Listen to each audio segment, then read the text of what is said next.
Hey everyone, it's Lee here, and in this quick video I'm going to show you how to delete all your contacts on your iPhone. It's a pretty quick and easy process, so let's get started. First, what we want to do is open up your iPhone settings.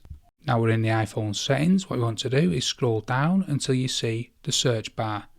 I find it easier just to search for what I need, so let's type in iCloud and then tap on it.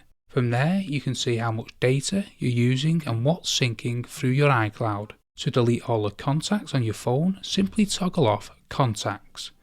You'll then be prompted with a message asking you what you'd like to do with the previous synced iCloud contacts on your phone. Just hit Delete from my iPhone to delete all the contacts from your iPhone. If you only want to delete a few contacts, go into the Contacts app and then select the contact you want to delete.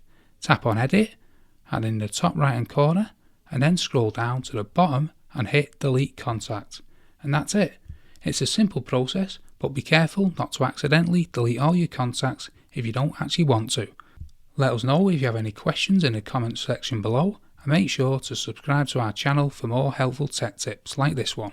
And thank you for watching.